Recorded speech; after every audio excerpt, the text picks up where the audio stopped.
Bolatoki izenaz ezagutzen da Aiara bailaran jokatzen den bola jokua.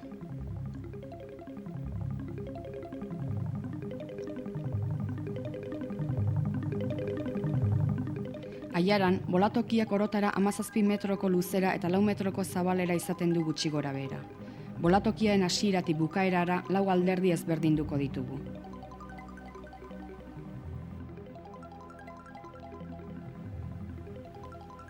Lehenengo alderdia, buztinezko laukia bolariaren esparrua izaten da. Bigarrena, bolaren bideari dagokio, 1,5 metro zabalera izaten du eta esparru gehiena oholez estalita egoten da era honetan.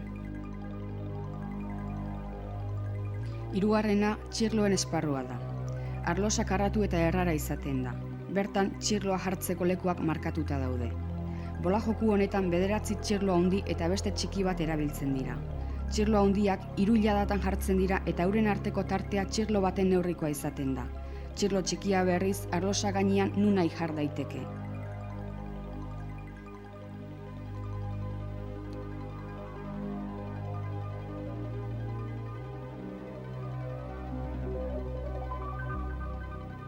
Azken alderdia buztinezko goralditxo bat da. Bukaeran tope bezala oholtzar bat ipintzen da.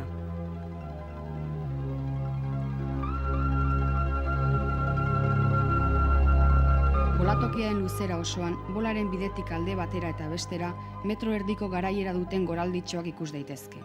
Hauek garai batean buztinezkoak izaten ziren. Gaur egun toki gehienetan alde bat bederen oholez estalita agertzen da.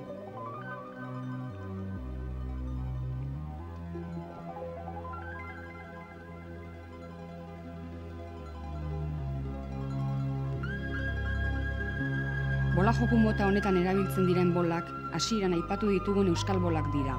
Hau da, 33 zentimetroko diametroa duten eskulekudun bola pisutsuak.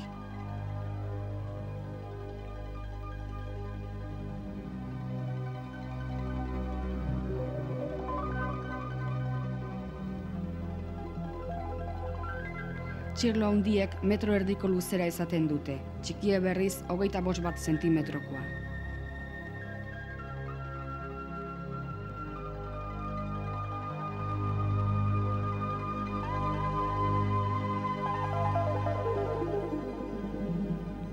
Kirolaria bere esparruan jarriko da bola eskuan duela. Lurreko holtzan 2 marra daude, bien artean 25 zentimetroko tartea dutelarik. Kirolariak bola askatu baino lehena zapal dezake, baina ez bigarrena.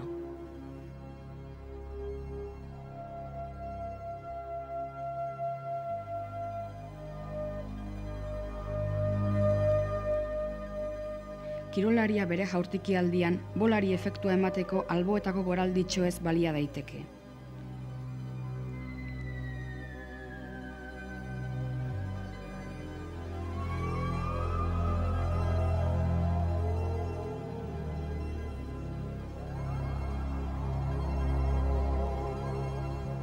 Jaurtikialdiak balio osoa izateko, aipatutakoaz gain bolak bukaerako oholtzaharra jo behar du.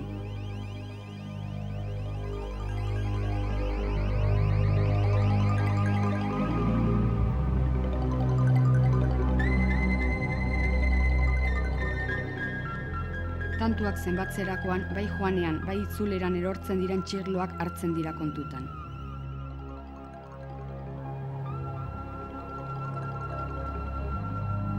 Txirlo txikia bakarri botatzeak 5 tantu balio du. Erdiko txirlo handia soilik bota ezkero 2.